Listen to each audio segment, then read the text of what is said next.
que nos concede estarmos aqui na sua casa para compartilharmos da sua palavra. A lição de número 6 tem como título A Graça de Deus na Era da Igreja. A Graça de Deus na Era da Igreja. E está baseado no texto que foi lido em Efésios. E o apóstolo Paulo, escrevendo aos Efésios, no primeiro capítulo, ele trata e destaca as bênçãos de Deus em Jesus Cristo, autor da nossa redenção e cabeça da igreja. É um destaque importante no sentido de descortinar para nós a salvação que temos, a redenção que temos na pessoa de Cristo Jesus. E a condição e a posição que isso nos dá na pessoa de Cristo de sermos integrantes da igreja, né? Como uma dispensação. No capítulo 2, trata especificamente da salvação pela graça, nos dando condição de compreender, de entender e descansar que nós, por nós mesmos, não temos condição de buscar a nossa salvação. Pela graça na pessoa de Cristo Jesus, né? Na segunda metade do capítulo 2, destaca as figuras dos judeus e dos gentios como um único povo formando a igreja, né? E o escritor da lição, ele traz isso como grande mudança em face da dispensação da igreja. E no capítulo 3, que é o destacado para a nossa apreciação, tem como destaque o ministério da vocação dos gentios e o apostolado de Paulo. O escritor, ele destaca em toda a primeira parte da revista, procurando mostrar que nós não devemos enfocar a questão da graça somente na dispensação da igreja, né, que é também chamado dispensação da graça, porque ele entende, e nós também podemos perceber isso na leitura dessas lições até agora, e já sabemos, logicamente, que a graça de Deus sempre operou na vida do homem, independente da dispensação, né? Na inocência, na consciência, no governo humano, na era patriarcal, na lei, sempre a graça de Deus esteve presente. Por quê? Porque a graça de Deus é o favor que nós não merecemos. E esse favor que não merecemos não está somente vinculado à dispensação que nós estamos vivendo hoje, né? Todas as dispensações anteriores foram alvo da graça de Deus. O homem recebeu algo que não mereceu, né? Entretanto, não é errado, né? Não está errado dizer que nós estamos na dispensação da graça. Ele faz um destaque de uma forma mais ampla, né? No sentido de destacar que a graça de Deus sempre operou na vida do homem desde a sua criação lá no Éden, né? Sempre operou a graça de Deus. Aqui na lição que está proposta para nós, ele destaca como um subtítulo, né, do título A Graça de Deus na Era da Igreja. E ele destaca aqui no subtítulo, no tópico primeiro, o que mudou com a dispensação da igreja? O que mudou com a dispensação da igreja? Ele, em primeiro momento, lá eu vou pedir a ajuda da Patrícia, Malaquias capítulo 3, versículo 6, ele começa a trazer alguns questionamentos e posições para nós. Olha só, porque eu, o Senhor, não mudo. Por isso, vós, ó filhos de Jacó, não sois consumidos. Eu, o Senhor, não mudo. E o escritor está perguntando aqui, o que mudou com a dispensação da igreja? Né? Já destacando que Deus não muda os seus planos. O segundo texto é Tiago 1,17.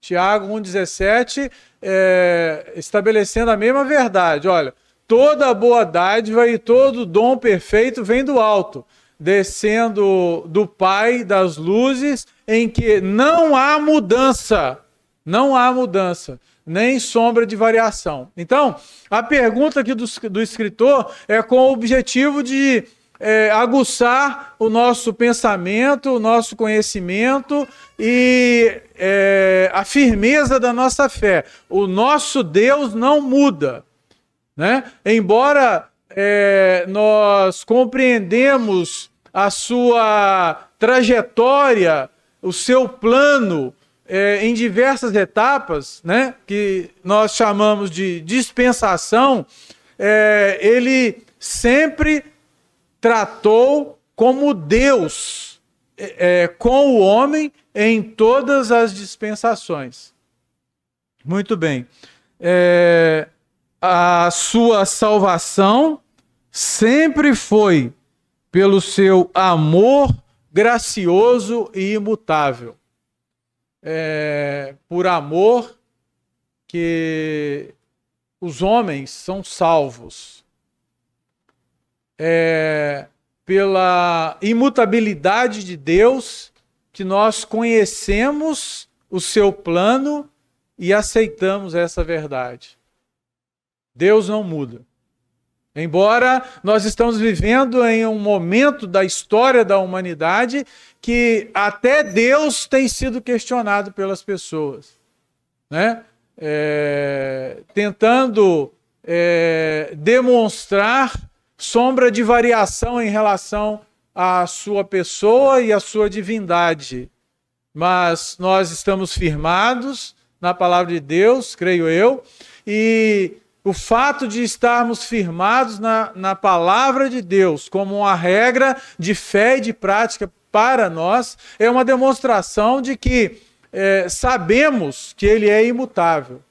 E por ser imutável, ele estabeleceu o seu plano ao longo da história da humanidade, destacando diversas facetas da sua revelação para nós, do seu amor, da sua misericórdia e de sua imutabilidade. O escritor destaca aqui, do livro de Gênesis ao Apocalipse, o método salvador de Deus sempre foi e será a graça. Sempre foi e será a graça. Né? Adão e Eva lá no Éden poderiam ser consumidos ali, mas sem merecer. Deus concedeu oportunidades a eles, ainda que com o fruto do seu trabalho, ainda que com o exercício da fé de algo futuro, né? Na época dos patriarcas, dos profetas, dos sacerdotes, dos reis, Deus sempre atuou e sempre atuou demonstrando a sua graça, no sentido de que o homem não merecia Deus, mas Deus se ofereceu ao homem. Né? Muito bem, aí ele repete a pergunta aqui num outro parágrafo desse primeiro tópico. Então, o que mudou com a dispensação da igreja, né?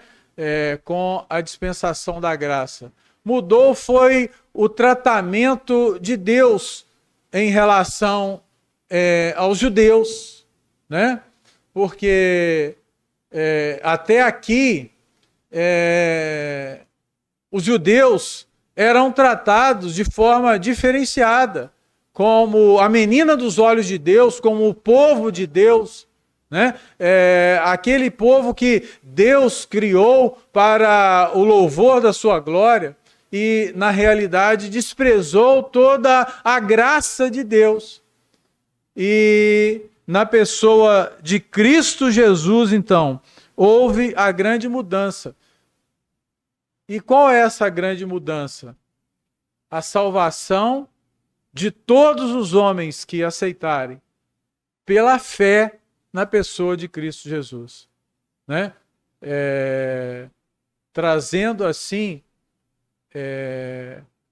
uma regra única tanto para judeus como para gentios, né? Então, o judeu hoje, para aceitar o Senhor Jesus Cristo, ele precisa crer na obra redentora da cruz. Não é mais pelos rituais que se fazia na época da lei e nas dispensações passadas, em que a prática daqueles rituais trazia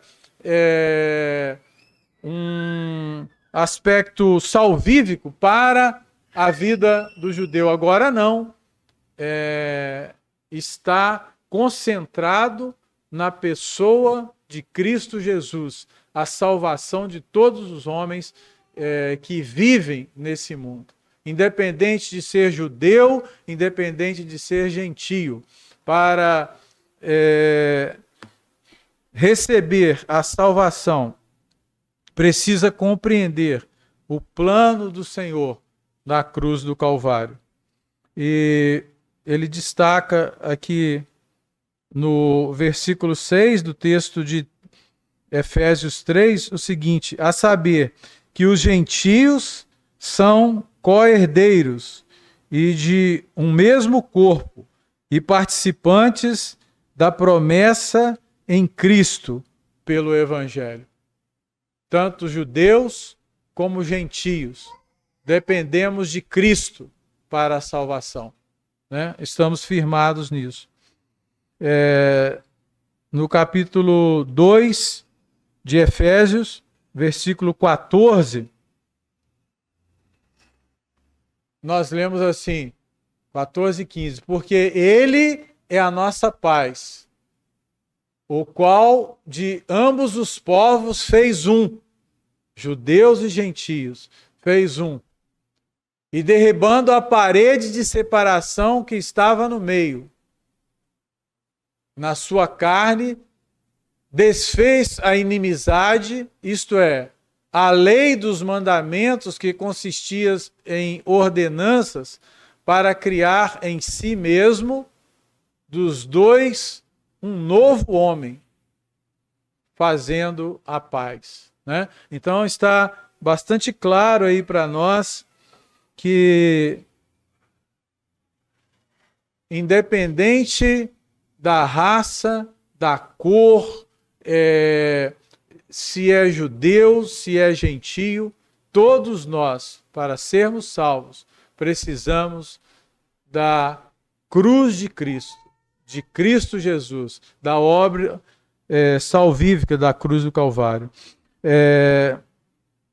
Gálatas capítulo 3, versículo 28, também nos traz essa grande verdade.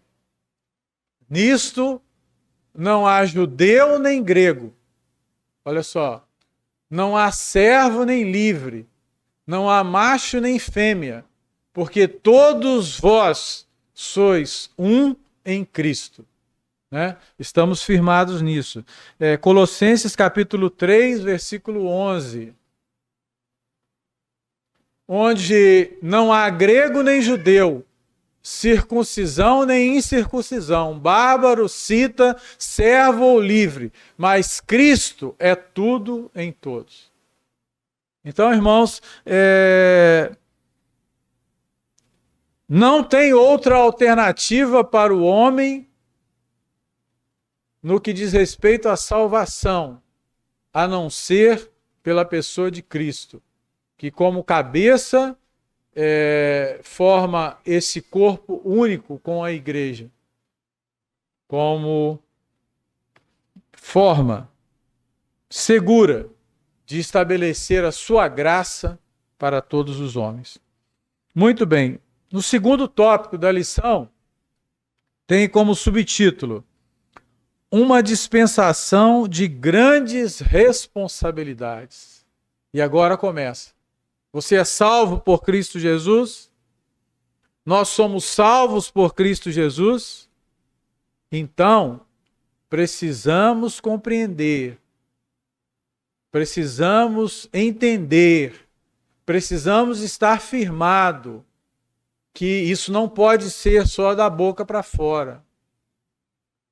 Isso tem que ser do coração, da mente. Nós temos responsabilidades. No seu trabalho cotidiano, se você é um servidor público, por exemplo, você tem responsabilidades quanto a isso. Se você está na iniciativa privada, você tem responsabilidade com o seu trabalho. Não é simplesmente ingressar numa instituição e receber os benefícios que ela oferece para você, como fruto do salário pelo trabalho, como os descansos semanais, anuais. É um paralelo assim muito distante, mas dá para a gente entender, porque a maioria de nós que estamos aqui somos integrantes de algum órgão institucional ou instituição privada. A dispensação da graça da igreja trouxe grandes responsabilidades para o homem. E essas responsabilidades, elas começam a ser mostradas para nós quando nós lemos ali em Mateus, a partir do capítulo 5 até o capítulo 7, quando trata do sermão da montanha, né? Que destaca ali os 10 mandamentos, que eram ordenanças na lei, mas não foram revogadas por Deus e permanecem na igreja, né? E permanecem com responsabilidades mais sérias ainda. Por exemplo, destaca o escritor, Mateus capítulo 5, versículos 21 e 22, Patrícia. Olha só, hein? Responsabilidades. Ouviste o que foi dito aos antigos: não matarás, mas qualquer que matar será réu de juízo. 22. Eu, porém, vos digo que qualquer que, sem motivo, se encolerizar contra seu irmão, será réu de juízo. E qualquer que chamar a seu irmão de raca, será réu de sinédrio. E qualquer que lhe chamar de louco, será réu de fogo do inferno.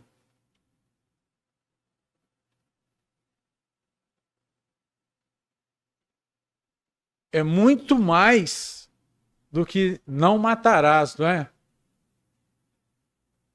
Muito mais do que não matarás. Nós percebemos ali que o Senhor está querendo mostrar para nós que na qualidade de cristãos, nós precisamos assumir essa responsabilidade que nós temos. Nós estamos vivendo um momento em que o cristianismo tem sido provado. Mas não só provado no contexto coletivo, mas no contexto individual. E aí eu começo a olhar para dentro de mim mesmo e começo a perceber que não basta cumprir as ordenanças do Senhor através da sua palavra para que eu tenha um testemunho que seja efetivo diante da sociedade. Eu preciso fazer mais. E estamos falando aqui agora de vida de santificação, não estamos falando de salvação. Salvação nós falamos no primeiro tópico. Precisamos de Jesus. do sacrifício de Cristo para a nossa salvação. Mas uma vez assumindo esse compromisso, nós temos que entender que esse compromisso se transforma em responsabilidades importantes na nossa vida. E ele começa a mostrar para nós, através do Sermão do Monte, como ele destaca a gravidade que é no sentido de tirar a vida de alguém, né? Mas ele destaca, olha, não é só isso, mas se você pensar em praticar o delito, você já está cometendo pecado diante de Deus. Quer ver outra coisa? Mateus 5, 27 em diante. Ouviste o que foi dito aos antigos. Olha, ele repete. Ele repete. Lá no homicídio falou a mesma coisa. Ouviste o que foi dito aos antigos. Era, não matarás. Pronto. Agora não. Olha só. Ouviste o que foi dito aos antigos. Não cometerás adultério. Pronto, acabou. Mas olha a sequência do texto. Eu, porém, vos digo que qualquer que atentar numa mulher para cobiçar, já em seu coração cometeu adultério. É muito mais grave. É muito mais grave. E por aí vai todo o Sermão do Monte. Não dirás falso testemunho. Aí daí a pouco vem uma expressão como essa aí. Esse falso testemunho não é só a declaração de algo por alguém que não é verdadeiro, mas é compactuar com isso. É memear a cabeça confirmando o errado que o outro faz. As responsabilidades são muito grandes para o crente em Cristo Jesus na dispensação que nós estamos vivendo.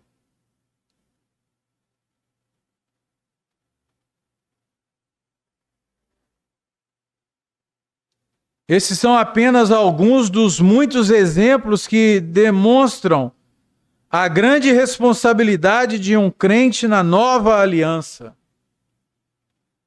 O mestre certa vez disse, Lucas capítulo 12, versículo 48, a parte B.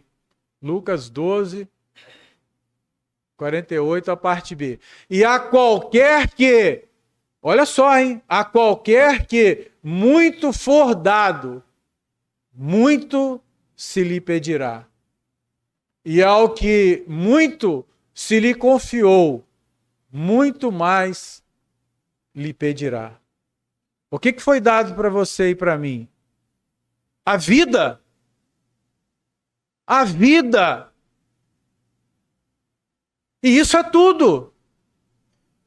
O que foi dado para você e para mim? A vida, complemento, eterna nos céus. A vida não é essa vida mesquinha aqui desse mundo, que muitos de nós estamos descansados nela, como crentes, estando satisfeitos com os prazeres desse mundo.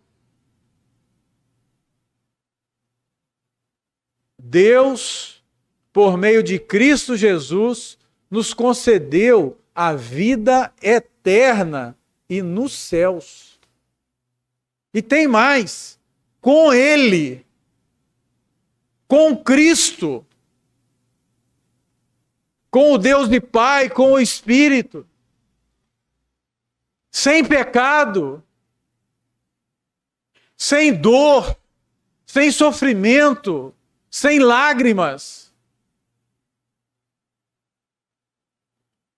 Não é brincadeira, não. É muita coisa. E o texto é esse.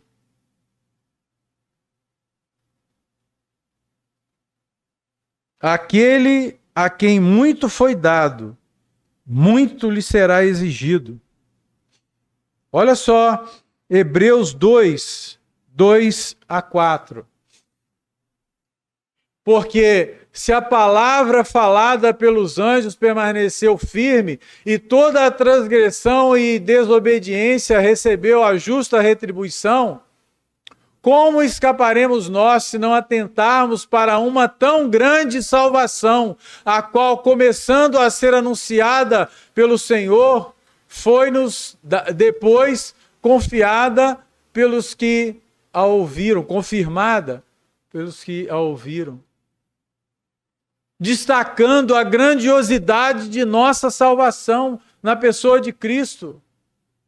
Nós precisamos assumir essa responsabilidade, que somos crentes em Cristo Jesus. E é uma responsabilidade muito grande que está sobre nós, não como peso, mas como alívio da carga do pecado e como privilégio para nós gozarmos. E como gozarmos essa vida estando aqui nesse mundo, buscando a santificação. É difícil? É difícil. É penoso? É penoso. Por quê? Porque o pecado, nós estamos sujeitos a ele ainda. Porque o nosso corpo é objeto do ataque do pecado. Quando estivermos no céu, sim, aí estaremos longe dele. Mas é difícil, mas é possível. Buscando a graça de Deus, através da sua misericórdia e da sua palavra. Mateus 11, 20-24. Olha só. Então, começou ele a lançar em rosto as cidades onde se operou a maior parte dos seus prodígios. O não se haverem arrependido, dizendo: ai de ti, Corazim, ai de ti, Betsaida, porque se em Tiro e em Sidom fossem feitos os prodígios que em vós se fizeram, há muito que se teriam arrependido com pano de saco grosseiro e com cinza. Por isso, eu vos digo que haverá, olha só, menos rigor para Tiro e Sidom do dia do juízo do que para vós. O destaque é esse. A quem muito foi dado, muito será exigido. E eu não vejo nas dispensações passadas uma maior dádiva do que a que nós recebemos nessa dispensação. Cristo Jesus. Cristo Jesus. A nossa dispensação viu Cristo morrer na cruz do Calvário. A igreja viu Cristo morrer na cruz do Calvário. A responsabilidade da igreja, que somos nós, é muito grande. E individualmente falando, nós também somos muito responsabilizados diante de Deus. Não que isso seja um peso, repito, mas é para nós refletirmos, é o que o Senhor quer nos trazer nesta manhã, do privilégio que nós temos de sermos salvos por Cristo Jesus e aceitarmos o sacrifício da cruz do Calvário e de testemunharmos o sangue de Cristo, de testemunharmos o sepultamento de Cristo, de testemunharmos a ressurreição de Cristo, de testemunharmos a assunção de Cristo, de testemunharmos, e nós vamos ver agora, diversos outros privilégios importantes, dentre os quais sermos o templo do Espírito Santo. Quem no passado foi templo do Espírito Santo? Permanente como nós somos. Quem?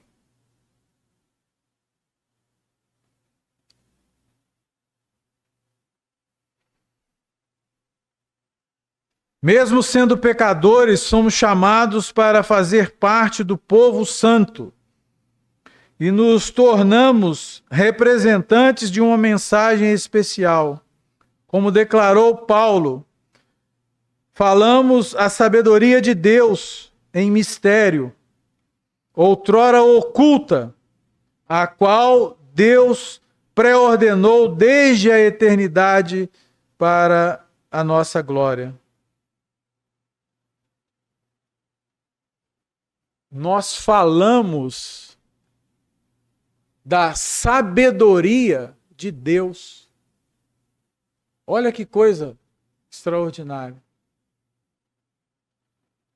Nós temos como orientadores profissionais no dia a dia, né, diversos grandes expoentes da cultura, da literatura, da música, e exaltamos tanto essas pessoas. Na minha área lá são os grandes juristas que nós citamos nas nossas decisões como argumento de autoridade e envaidecemos com aquelas citações. Irmãos, olha que responsabilidade. Nenhum outro ser teve esse privilégio de usufruir do mistério de Deus e podermos falar da sua sabedoria.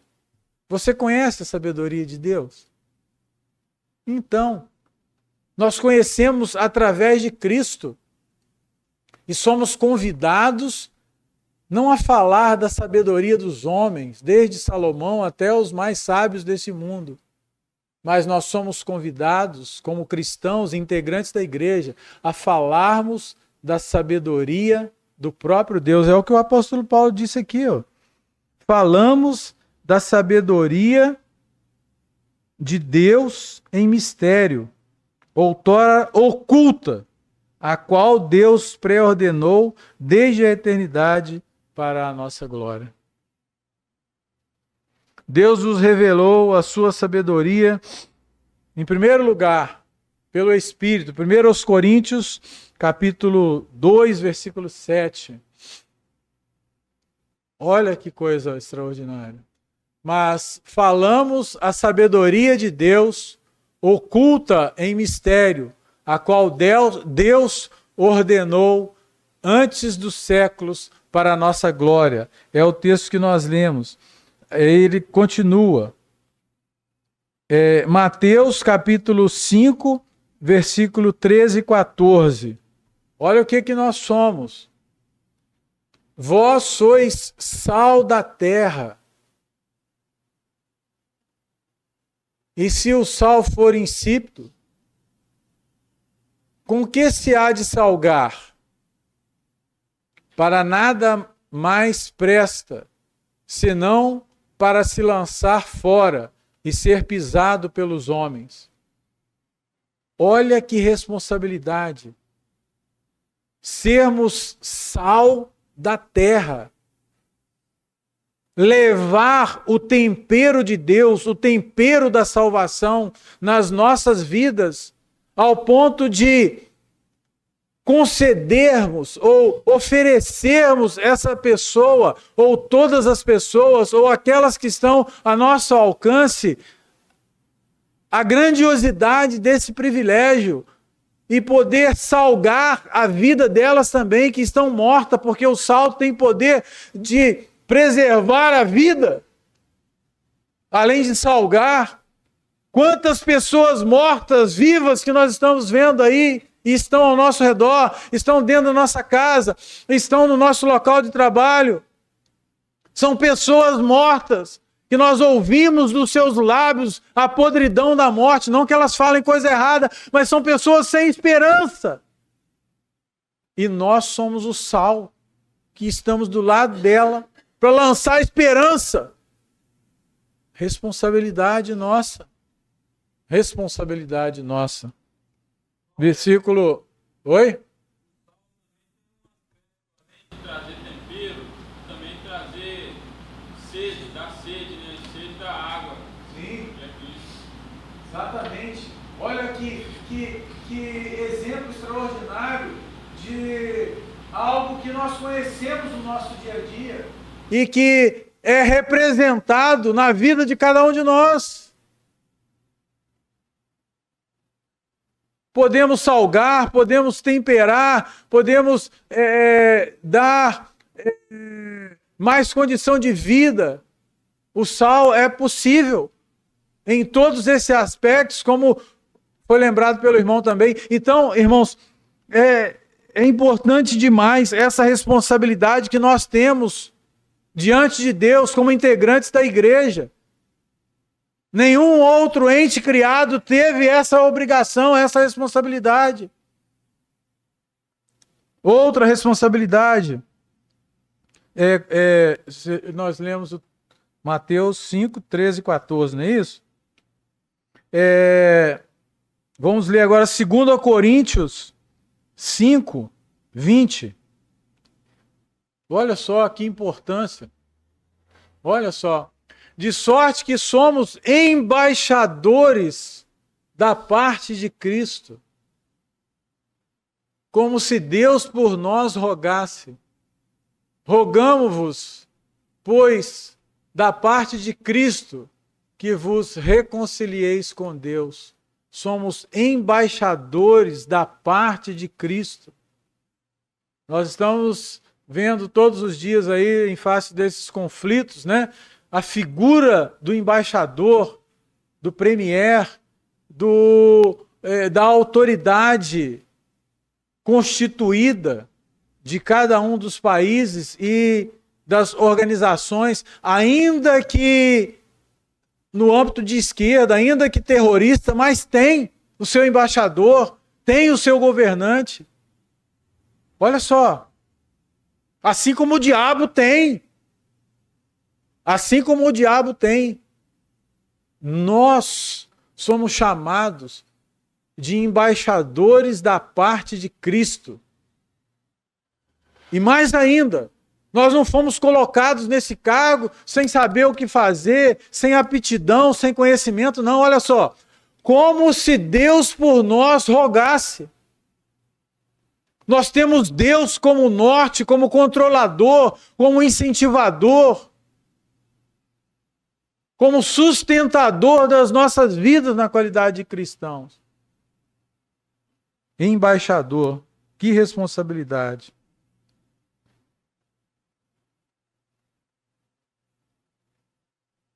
Nós somos a luz, somos como a luz do mundo, que devemos resplandecer a luz de Deus na nossa vida. Olha que importância. Que coisa tremenda são as trevas. Pavorosas. Você não sabe para onde vai, não conhece o caminho, não tem direção. Causa pavor. Desesperança, desestrutura, a ausência de luz. Nós éramos assim antes de Cristo, então nós sabemos muito bem o que é ser luz com Cristo. E a luz, para atingir o objetivo desejado, ela precisa estar acesa. Ela precisa estar acesa. Como está a sua luz? Como estão as nossas luzes diante dessa verdade que Deus colocou sobre nós? Será que nós estamos mantendo acesa o azeite espiritual da nossa vida, para que nós onde andemos, onde passemos, no lugar que estamos, possamos refletir a luz de Cristo. Às vezes nós estamos destacando só com as coisas do mundo, não é mesmo? Eu fico às vezes envaidecido quando profiro uma sentença num caso complexo, aí as partes recorrem, vai para o tribunal fala, não, o juiz lá está certo. Eu confirmo a sentença por seus próprios fundamentos. Mas espera aí, será que Cristo tem agido assim com a minha vida? Eu aprovo aquilo que o Vitor está fazendo espiritualmente. Porque está de acordo com o que está no meu coração, está no coração de Deus. Como estão as nossas vidas espirituais? As nossas luzes estão acesas? Que pensemos nisso, irmão, nessa manhã. Então, a primeira parte nós destacamos o que mudou com a dispensação da igreja. Mudou que todos os homens na face da terra só podem ser salvos através de Cristo Jesus. Gentios, judeus, preto, branco, pobre, rico, letrado e iletrado. Todos precisam de Cristo. Segundo aspecto da lição é a responsabilidade que nós temos como cristãos, né? Atribuída por Deus a cada um de nós, não como peso, mas como benefícios espirituais que nós precisamos buscar. Agora, o terceiro lugar que o escritor destaca aqui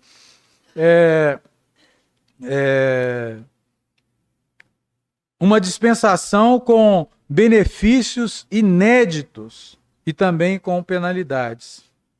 Benefícios inéditos. E ele vem destacando aqui o primeiro benefício, Lucas 22, 19 e 20. Primeiro benefício, Lucas 22, 19 e 20. E tomando o pão e havendo dado graças, partiu e deu-lhe, dizendo, isto é o meu corpo, que por vós é dado. Fazeis isso em memória de mim. Fazei isso. Semelhantemente, tomou o cálice depois da ceia, dizendo, este cálice é o novo testamento no meu sangue, que é derramado por vós. Ceia do Senhor. Quem tem esse benefício a não ser a Igreja de Cristo? Ninguém. Nem no passado, nem haverá de ter no futuro, do formato como Cristo determinou para a igreja fizesse, à luz do versículo que lemos. É um benefício. Lembrar da morte, do sacrifício e da ressurreição de Cristo por mim e para você. E por que nós fazemos da ceia um peso? Porque nós contamos na palma de uma mão quem vem na ceia do Senhor.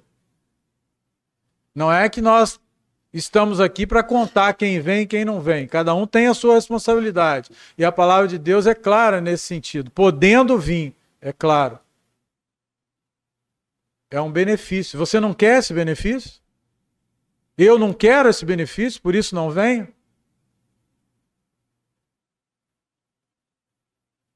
Isso é muito grave e sério. É muito grave e sério. É um benefício de Deus para a igreja, para os integrantes da igreja. Lembrar da morte e ressurreição de Cristo Jesus. O segundo benefício, Mateus 28, 18, 20. Mateus 28, 18, 20. E chegando-se Jesus, falou-lhes, dizendo, é-me dado todo o poder no céu e na terra. ensinando-as a guardar todas as coisas que eu vos tenho mandado.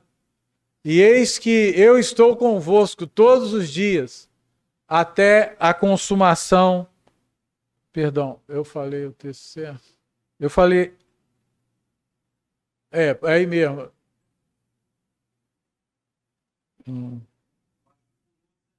É o 19, é. Ah, é isso aí, ó. Portanto, ide, ensinai todas as nações. É isso aqui que eu queria. Batizando-as em nome do Pai, do Filho e do Espírito Santo. Batismo. A ceia, benefício, obrigado, Isaac. O batismo. O batismo. Por que o índice de crentes convertidos, não batizados, é grande no meio de nossas igrejas? Nós sabemos que o batismo não salva, mas não é para você relaxar quanto a essa ordenança de Deus. O batismo tem implicações importantes na sua vida espiritual. A começar que é um testemunho público importante para você, para que as pessoas saibam que você é um crente e venha te ajudar. E também para você transmitir às pessoas que estão assistindo que você está assumindo um compromisso público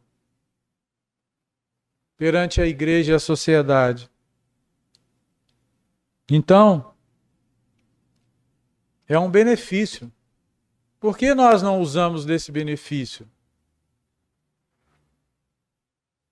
Aqueles que passaram pelo batismo e compreenderam o passar por esse ato importante, sabem e valorizam. E Deus agrada. Benefício. Esse mesmo Cristo ordenou dons e ministérios. Efésios 4, 7 a 12.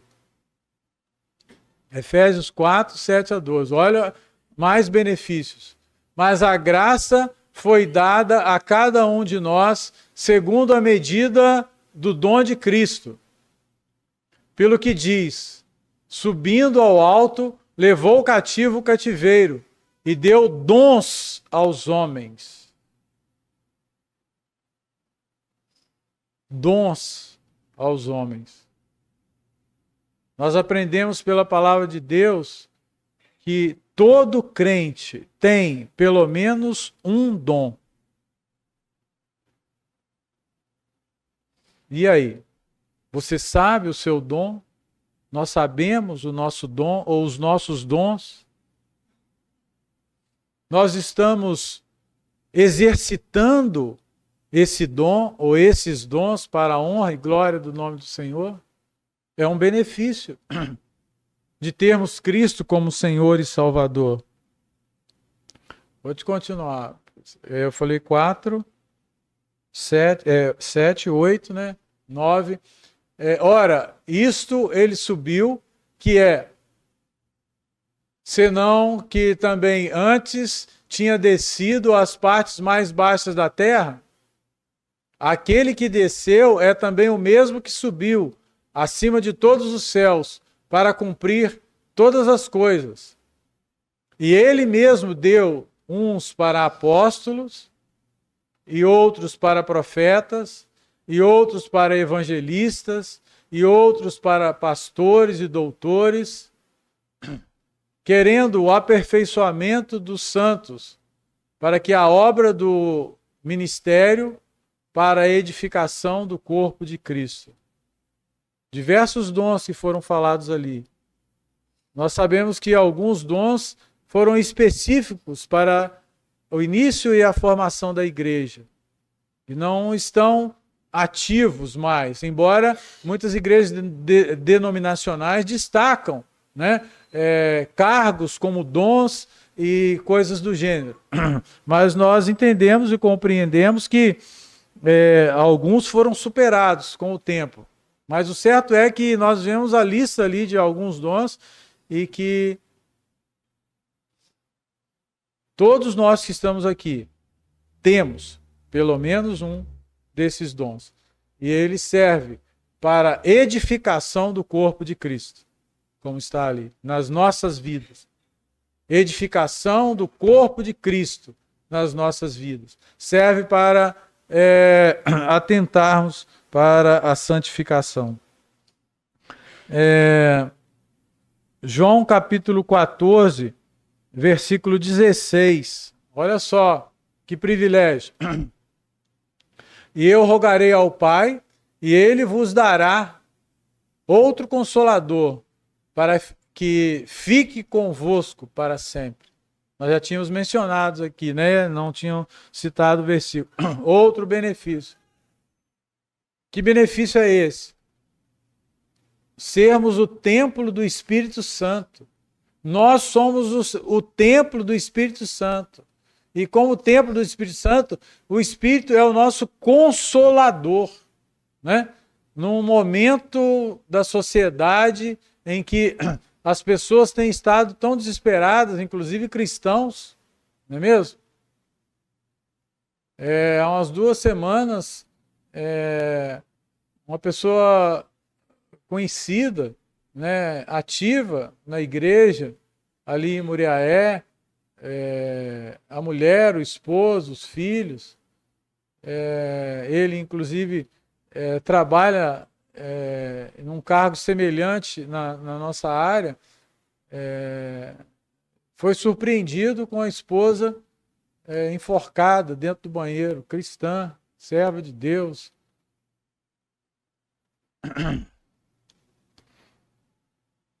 E nós temos o Espírito Santo como nosso consolador. Por que não usamos o Espírito Santo? Por que não usufruímos do Espírito Santo como nosso consolador? Por que não aceitamos o conselho da palavra, o conselho do salmista no Salmo 1, não é mesmo? Temos o Consolador maior. Não é que seja pecado ou proibido, né, fazer um acompanhamento psicológico, psiquiátrico. Nesse mundo que nós estamos vivendo, estamos bombardeados na nossa mente, no nosso emocional, com tantas obrigações seculares, né, sociais, e em diversas áreas da nossa vida. E quantos de nós estão sendo abatidos, né?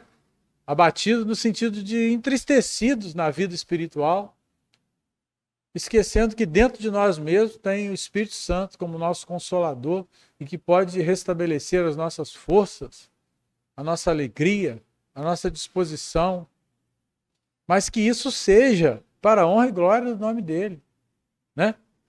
Porque às vezes nós somos ativos, animados, cultos, inteligentes, mas para fazer as coisas do mundo, as coisas de Deus não. E aí não agrada o Senhor, né?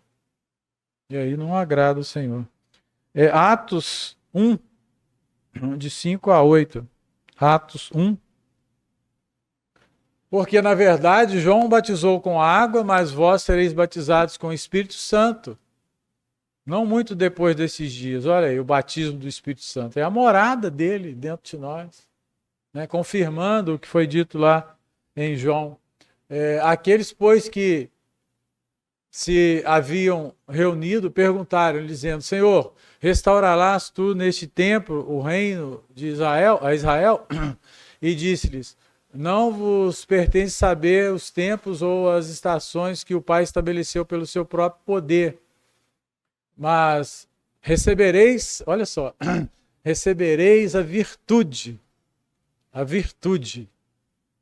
Não é recebereis a mão pesada do Espírito Santo, não. Recebereis a virtude do Espírito Santo, que há de vir sobre vós, e ser-me-eis testemunhas, tanto em Jerusalém, como em toda a Judéia e Samaria, e até os confins da terra. O Espírito Santo habitando dentro de nós. Através desse ato grandioso, os cristãos foram unidos num único corpo, o corpo de Cristo. 1 Coríntios 12, 13. 1 Coríntios 12, 13. Pois todos nós somos batizados em um Espírito, formando um corpo, quer judeus, quer gregos, quer servos, quer livres, e todos temos recebido de um mesmo Espírito. Olha o que falamos lá no início, né? O advento de Cristo fez unir todo mundo, né? Através da sua salvação e por ele, o derramado seu sangue na cruz do Calvário, tanto judeus quanto gregos, quanto servos, quanto livres. Já lemos um texto similar a esse. São privilégios que não acabam mais. Se antes havia tanta divisão e restrição no culto e no templo, agora somos nós sacerdote universal. 1 Coríntios 3, 16. Olha só. Não sabeis vós que sois o templo de Deus e que o Espírito de Deus habita em vós? Esse versículo é muito forte. É muito forte. Deixa a gente assim, estremecidos diante de Deus. É como que ele estivesse apontando o dedo. Não, você não está sabendo que você é o templo do Espírito Santo, que habita em você? Por que você está assim? Por que está desesperançoso? Os céus nos esperam daqui a pouco. Nós estamos recebendo um bombardeio de mensagens da volta de Cristo, não é mesmo? Por causa dessas guerras aí. Por que nós não passamos a viver isso? Não é mesmo? Parece que nós não estamos acreditando que a volta de Cristo está muito próxima. Não sabeis vós que sois templo de Deus e que o Espírito de Deus habita em vós? Tem hora que eu fico pensando comigo mesmo, é difícil de compreender isso, a importância que Deus me deu, ao ponto de deixar o Deus Espírito Santo habitar em mim. Mas aí eu compreendo que isso é uma demonstração segura que Ele está dando a mim, a você e a cada um de nós, de que Ele nos quer lá nos céus com Ele. Por isso, o fato de nós aceitarmos Cristo aqui, Ele nos cobre com o seu ciclo protetor de poder e de graça. Esse é meu. Está selado. É o selo. Ele está viajando com o selo do Espírito Santo que vai levar para os céus. Privilégios. Privilégios. Privilégios. Efésios 3:12. O acesso a Deus, no qual temos, olha só, ousadia e acesso com confiança pela nossa fé nele. Podemos chegar na presença de Deus, como estamos aqui, ou como estamos em qualquer lugar. Estar na presença dele, agradecer no livramento, pedir na tribulação. Ele está ali do lado, nos ouvindo. Pode não nos atender naquele momento, mas ele está ali. Ele está aqui, está aí dentro de você. E a palavra certa é essa mesmo, ousadia. Ele quer que nós sejamos ousados. Ousados. Não tímidos, contraídos, não, destemidos. Romanos 5:2. Pelo qual também temos entrada pela fé, olha só, a esta graça na qual estamos firmes e nos gloriamos na esperança da glória de Deus. Entrar na graça de Deus. Entrar na graça de Deus. Um favor imerecido. Nós temos como benefícios. E está encerrando o tempo ali. Nós vamos deixar para falar o restante logo mais à noite, se for da vontade de Deus. Dentro desse mesmo tópico, número 3, ele fala de benefícios inéditos e penalidades. Aí nós vamos falar das penalidades para nós concluirmos o texto. E vamos ficar aqui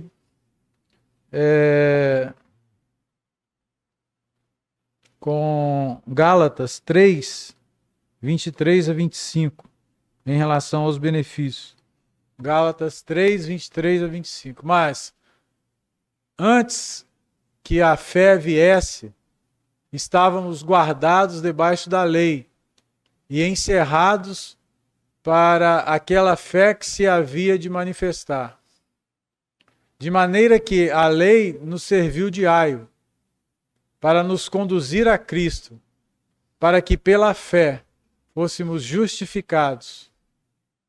Mas depois que a fé veio, já não estamos debaixo de aio. Aio aqui é aquela é o tutor, né? Como que fôssemos uma criança e precisássemos de ser conduzido por alguém. Aí veio Cristo, né? E estabeleceu conosco esse privilégio importante que vale a pena nós utilizarmos dele. São muitos os privilégios que tem destacado aqui. Mas vamos ficar com esse, para o louvor da glória de Deus, para o ânimo espiritual de cada um de nós. Amém.